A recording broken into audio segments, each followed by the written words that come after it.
dia, boa tarde, boa noite a todos e todas quem nos assistem. Estamos aqui hoje para a gravação de mais um Conversa sobre Integridade. Meu nome é Felipe Pinheiro, sou um homem branco, hétero de cabelos pretos, sobrancelhas pretas, uso um óculos com as hastes pretas também. Estou trajando uma camisa azul clara, um colete em um tom azul também um pouco mais escuro, uma gravata também azul com vários losangos em linhas brancas e estou sentado em uma cadeira preta. À frente de mim tem uma mesa marrom de aproximadamente 1,20 m e do meu lado esquerdo está aqui a doutora Inês, que logo se apresentará também sentada em uma cadeira preta, em uma mesa com uma mesa marrom. E ao meu lado direito temos o Dr. Sérgio William, que logo mais se apresentará. Estamos aqui no auditório da Escola da Magistratura do Estado de Rondônia. Atrás de nós tem o brasão do Estado de Rondônia e também a escrita da Escola da Magistratura do Estado de Rondônia.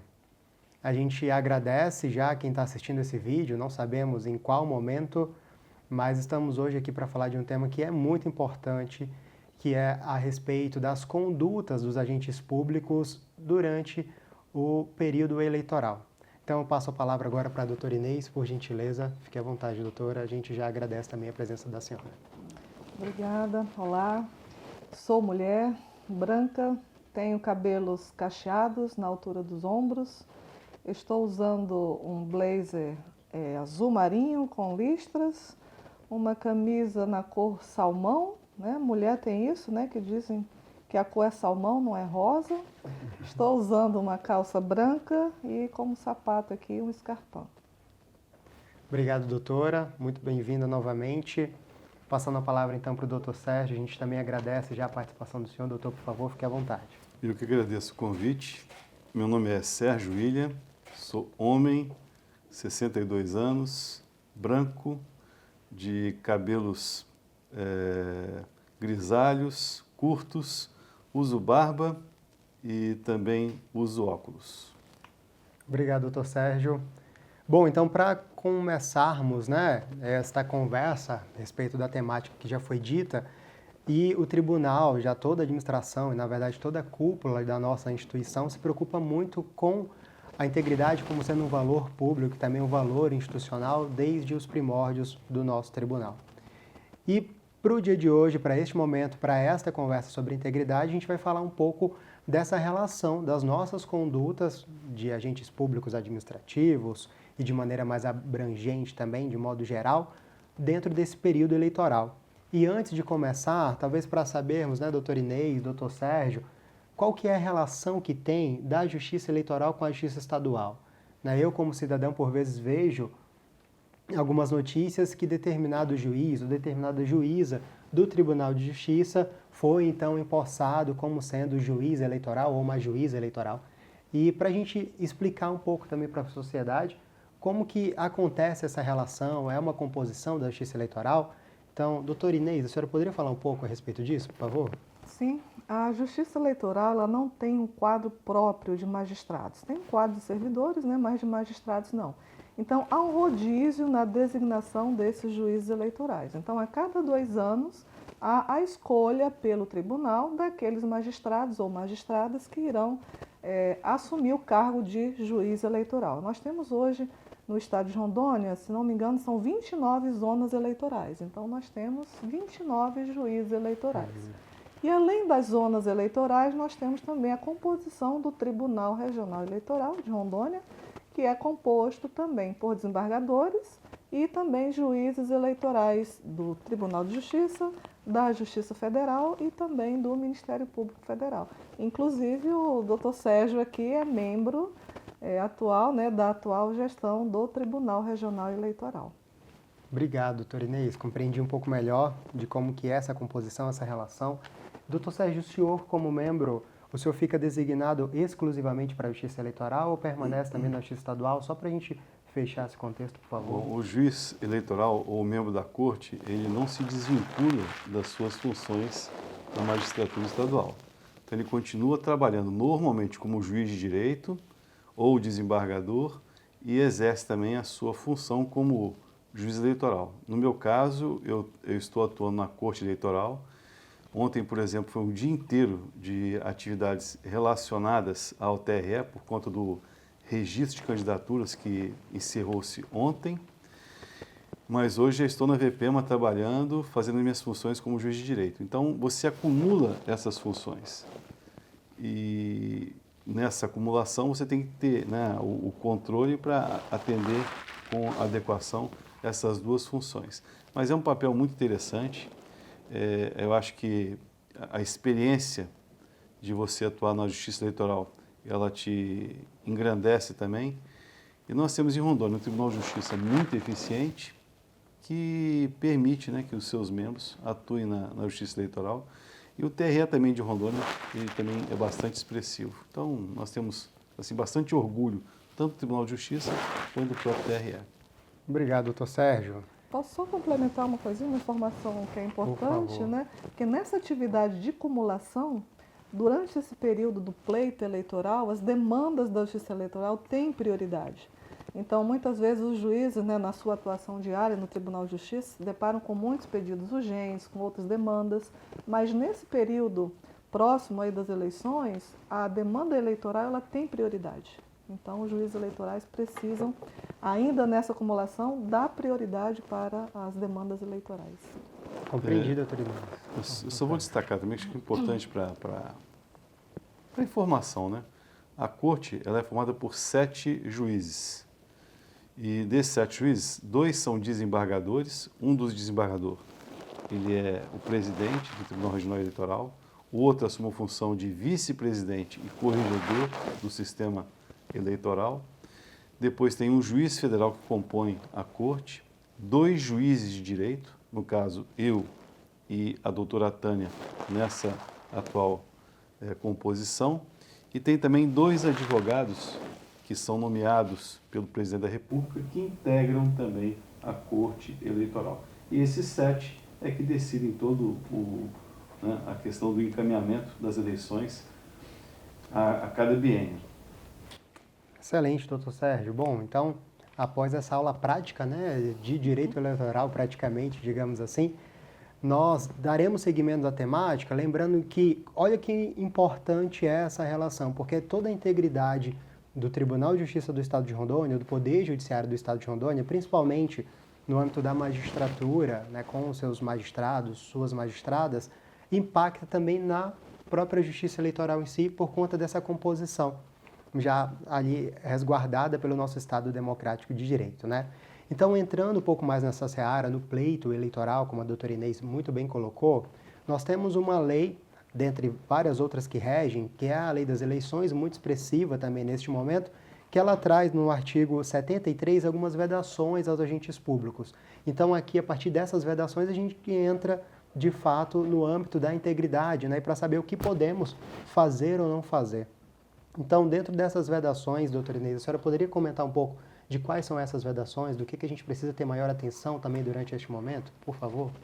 A Lei das Eleições, a Lei 9.504, ela é fundamental para o processo político como um todo, né? Mas por trás dela nós temos o quê? Nós temos uma Constituição Federal que já assegura ali como princípio basilar, né, a igualdade entre todos. Então, todo o processo eleitoral, ele visa assegurar a igualdade entre os candidatos para possibilitar que aquela escolha do eleitor seja realmente legítima. Então, quando a gente está falando em integridade, a gente vai lembrar lá dos princípios do artigo 37 da Constituição, né? A legalidade, a imparcialidade, a publicidade, a moralidade, a eficiência, junto com outras normas, como a Lei 9.504, como o Código de Ética. Nós temos no nosso tribunal o Código de Ética do nosso tribunal, que foi reformulado em 2023. Nós temos os sistemas de integridade também do tribunal. Nós temos um Código de Ética da magistratura também, além da própria lei orgânica da magistratura. Então, todo esse arcabouço legislativo, normativo, visa assegurar que, em específico das eleições, né, todo o processo eleitoral seja baseado na legalidade, na imparcialidade, vedando aí manifestações de preferência, né, em relação aos agentes públicos. Tudo tem que ser baseado na imparcialidade para garantir que o voto do eleitor realmente estampe, né, seja a vontade real dele. Então, Obrigado, a lei Tereza. tem muitas vedações, depois a gente pode até falar. Recentemente, agora o tribunal publicou um ato, o ato 1907, agora esse mês de setembro, onde já estabelece para os servidores e magistrados do nosso Poder Judiciário, né, quais são essas vedações específicas, né, que a gente pode falar no decorrer aqui desse programa. Obrigado, doutor Inês.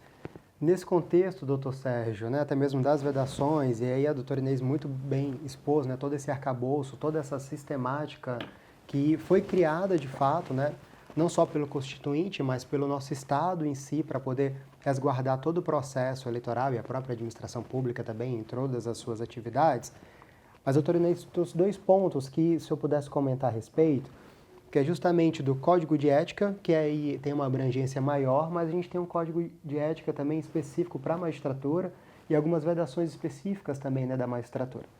Trazer como exemplo que numa sessão recente do Conselho Nacional de Justiça, né, estava sendo debatido justamente um caso de um magistrado que estava participando de um grupo de WhatsApp e que nesse grupo de WhatsApp tiveram várias manifestações político-partidárias, né, e para além de expressão ali de uma preferência político-partidária, digamos assim, tinham também outras frases, né, e falas e manifestações que agrediam de certa forma, né, ou entravam também em alguns outros ilícitos, talvez, que não fossem muito bem vistos.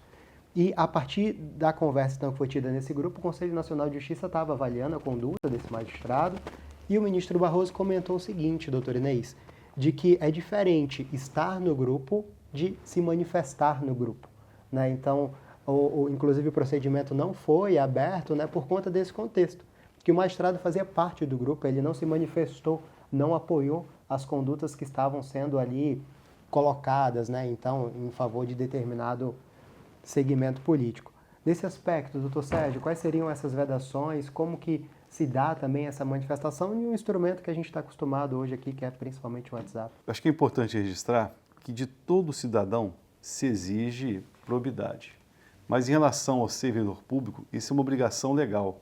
O servidor público ele tem que ser uma pessoa proba, honesta, ele tem que transparecer para a comunidade que ele é uma pessoa respeitável e de confiança.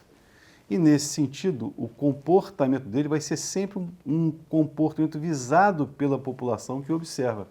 Daí a grande, né, relevância de se exigir respeito às regras de conduta, às regras de comportamento, a moderação nas suas ações. Hoje nós temos na sociedade grupos onde o discurso de ódio é muito inflamado. Você não pode integrar esse tipo de discurso sendo um magistrado, por exemplo. Então essa moderação, esse equilíbrio, hoje é um ponto a ser observado. Você citou um caso interessante, mas tivemos um caso recente também de um magistrado que teria subido num palanque oficial durante uma campanha. Isso é uma questão inadmissível. Você não pode fazer parte, né, de nenhum grupo político. Você tem que ser absolutamente isento para garantir, primeiro, a lisura do processo eleitoral e a igualdade de condições para todos aqueles que participam. Agindo dessa forma, você contribui para uma eleição, né, justa, honesta, e você tem o seu comportamento ético garantido. Do que eu infiro, então, doutor Sérgio, da sua fala, né, para ver se eu entendi de maneira adequada também, é que independente da carreira, no serviço público, nós, quanto agentes públicos, né, seja magistrado, magistrada ou servidor público também, independente de qual poder e instituição, a gente precisa ter, de fato, uma conduta que transmita para a sociedade a confiança também nas instituições públicas.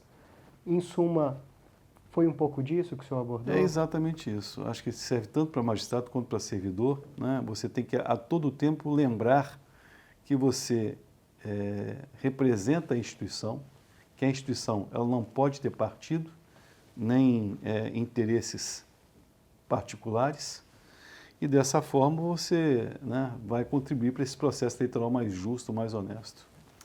Tá bem, doutor Sérgio, obrigado. Então, Agora me vem, né, quanto servidor e como cidadão, certamente também, eu fico pensando, será que há um aparente conflito, doutor Inês? Né? O doutor Sérgio trouxe uma expressão que eu nem colocaria agora, mas já que foi dita, né, pelo doutor Sérgio, a gente tem a liberdade aqui para trazer e explorar um pouco mais sobre isso, que é de fato o discurso de ódio. Né? Então, o discurso de ódio, será que ele não faz parte também dos meus direitos como cidadão? A senhora trouxe no artigo 37 da Constituição, que traz ali os princípios, né, e rege toda a administração pública de maneira geral, mas da mesma forma, a própria Constituição traz como sendo um fundamento também o pluralismo político. E eu, quanto cidadão, eu tenho o direito até então de ter uma preferência político-partidária. Né? Não seria um conflito, então, da figura do servidor público, né, ou da servidora pública também como cidadão ou cidadã? É um conflito que é só aparente ou existe um conflito real? A senhora poderia abordar um pouco mais desse paradoxo, talvez, que tenha sido criado, digamos assim? Veja bem, o servidor público, né, e o magistrado também tem o direito a ter a sua preferência de voto, de eleitor, né, como eleitor. Mas ele não pode trazer essa sua preferência para o âmbito público. Perfeito. Então, eu não posso, enquanto servidora, enquanto magistrada, entrar na minha unidade lá usando uma camisa com propaganda eleitoral. Eu não posso. Eu posso estacionar meu carro com propaganda eleitoral lá no fórum? Esse ato que foi criado agora, editado agora pelo presidente, né, do nosso tribunal, permite, né, limitado a um tamanho específico, né, que se não me engano é meio metro quadrado somente, né, o máximo que pode ter essa adesivação no carro, né, mas no ambiente público eu não posso usar o meu ambiente de trabalho para enviar um e-mail que tem alguma finalidade eleitoral. Eu não posso ficar postando em rede social com fins de campanha eleitoral. Então, tem toda uma vedação para servidores e para magistrados. Então, para magistrados, a vedação é até ainda maior, porque além das regras gerais do servidor público, nós temos um código de ética, uma lei orgânica que fala que a independência funcional do juiz é um atributo fundamental para a magistratura. Então, eu não posso ser independente se eu tiver ali uma filiação partidária, político-partidária, se eu tiver uma preferência. E muitas vezes o magistrado, ainda que ele não seja juiz eleitoral em determinado período, ele pode ser designado para uma função eleitoral. Agora mesmo, nas eleições de 2024, quase todos os juízes vão trabalhar nas eleições. Então, nós temos a convocação que o TRE faz todos os anos, né, para atender as diversas zonas eleitorais. Então, esse juiz que não é juiz eleitoral rotineiramente, ele vai ser juiz eleitoral no pleito em si. Então, o juiz ele tem essa vedação já tanto na LOMAN, que é a Lei da Magistratura, quanto no Código de Ética, e agora o nosso tribunal também traz isso aí de forma bem expressa, né, dizendo, olha, servidor, tem essas condutas que você não pode. Você pode ter o direito à sua expressão de voto fora do seu ambiente de trabalho, né, fora do horário do expediente, mas aqui dentro não. Por quê? Porque se a gente permite que um candidato entre lá no fórum, por exemplo, para fazer campanha política, a gente está o quê? A gente está tornando esse processo eleitoral desigual, porque eu teria que assegurar isso para todos os candidatos. Então, essa é a finalidade, né? Assegurar que o processo eleitoral seja igualitário, seja baseado aí na probidade, na imparcialidade. Então, essa questão aí da sua preferência de voto não pode vir para o âmbito público. Obrigado, doutor Inês. Muito importante essa elucidação, até mesmo para sabermos justamente que sim, eu tenho a opção, quem escolhe de fato o voto sou eu.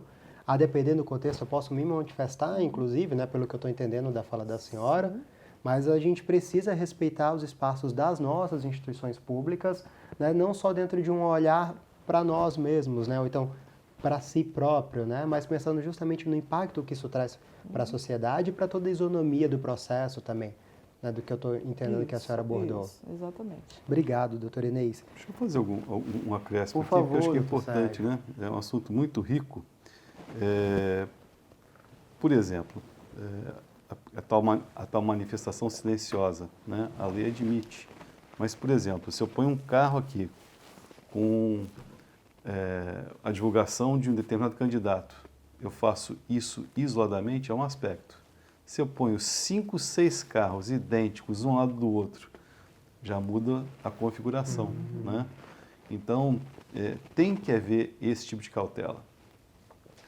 Existem limitações também, porque eu não posso, por exemplo, né, defender a divulgação de um único candidato em detrimento dos demais. Aí fica parecendo que você está fazendo aqui uma defesa de um determinado candidato, isso vai interferir no equilíbrio das eleições. Um ponto também que eu acho que é muito importante destacar, que o servidor público, não o magistrado, o servidor público, ele pode participar de campanha eleitoral, fora do seu horário de trabalho, né? Fora do seu ambiente de trabalho, ele é um cidadão comum, ele pode participar. Nós, magistrados, não. Nós temos redações, nosso código de ética. Mas ele tem que tomar cuidado para não levar isso para o ambiente de trabalho, porque uma coisa é ele ter a preferência dele, outra coisa é ele querer induzir outras pessoas ao mesmo entendimento dele. Ele tem que respeitar o espaço de cada um, ele pode ter a preferência dele, mas tem que respeitar a preferência dos outros também. Entendi, doutor Sérgio. Obrigado, né? Esse exemplo prático também ajudou bastante nessa compreensão, né? Porque a partir do momento, digamos assim, então, do que eu estou depreendendo é de que quando se passa por uma determinada ação que é organizada e tem um propósito específico, aí sim já não está sendo mais uma conduta íntegra, vou colocar dessa maneira. Seria isso, doutor Sérgio? Com certeza. Tá bom, obrigado. E mais um detalhezinho, né? Quando a gente está falando em agente público aqui, esse termo agente público ele é muito abrangente. Então, até o terceirizado que trabalha lá no fórum, ele está abrangido por essas vedações. O estagiário que está prestando serviço, o residente, né? Então, não é só o servidor da casa. Aquele terceirizado, quem tem qualquer vínculo, seja temporário, seja definitivo, com o Poder Judiciário, também vai ter essa vedação. Muito boa colocação, doutora. A gente agradece mesmo para lembrar dessa abrangência, de fato, da terminologia agente público, né? Que não é só quem está investido em cargo público de maneira efetiva ou comissionada, né? Mas quem está desenvolvendo a função. A gente agradece mesmo pela colocação da senhora, muito oportuna. E para contextualizar quem está assistindo, hoje nós estamos no dia 17 de setembro. E neste dia nós temos ainda alguns comentários de determinado debate que aconteceu em outra cidade do país, que trouxe muitas repercussões, né? E aí no mundo de hoje a gente sabe que também que o que traz muita repercussão traz muito meme. Então, em alguns grupos mesmo, esses memes também acabam chegando de maneira quase que involuntária, né? Para saber, doutor Inês, o quanto essa questão de compartilhamento de memes também pode interferir um pouco da conduta nossa como agente público, né, ou minha como servidor também, o quanto que isso impacta, porque a gente já falou um pouco de manifestações e discurso de ódio em grupos de WhatsApp, mas os memes também, eles são inocentes, digamos assim, são despretensiosos, eu posso compartilhar, digamos, sem medo de ser feliz? Eu acho que depende de cada meme, né? A gente tem que fazer uma avaliação minuciosa, né? Porque tem uns que a gente vê ali que é apenas uma brincadeira, né? Mas outros acabam tendo um cunho mais ofensivo, né? Realmente de agredir a figura daquela pessoa. Então a gente tem que fazer essa análise, né? Não vou proibir tudo, né? Uma simples brincadeira sem maior intenção, mas se ela tiver um cunho de ofensa, eu creio que não deveria ser utilizado. Perfeito, obrigado. Essa atenção já, que eu vou até olhar os memes que eu enviei recentemente, né? Para ver se eu não estou infringindo também algum aspecto, né, doutor Sérgio? O senhor gostaria de comentar, doutor Sérgio? Não, eu acho muito importante, né, assim, ser comedido nesse tipo de atuação. Porque quando eu publico um meme que exalta determinado candidato e ataca um outro, as pessoas que têm sentimentos diferentes, elas vão também contra-atacar. E aí começa uma briga de meme, né, que é muito perigosa. E aí você pode criar um ambiente de trabalho muito carregado politicamente, e isso não deve ser permitido. Tá? Então, assim, no ambiente de trabalho, é vedado? É proibido? Lógico que não. Né? Mas você usar com comedimento, com cautela, né? E principalmente com respeito às divergências, isso é fundamental. Aquela história, se eu brinco com um meme, eu tenho que admitir que o outro também brinque com outro meme que não vai me agradar. E tem que ter uma noção também de que existem memes e memes, como foi dito aqui. Existem aqueles que são pueris, né? Existem aqueles que são extremamente grosseiros e violentos. Esses não devem ser admitidos. Excelente, doutor Sérgio, obrigado. Bom, então, fazendo uma breve retrospectiva do que a gente conversou aqui, né, doutor Inês, doutor Sérgio, a gente falou dessa composição da Justiça Eleitoral e como a Justiça Estadual se relaciona com a Justiça Eleitoral também, né, a partir da designação dos magistrados e magistradas.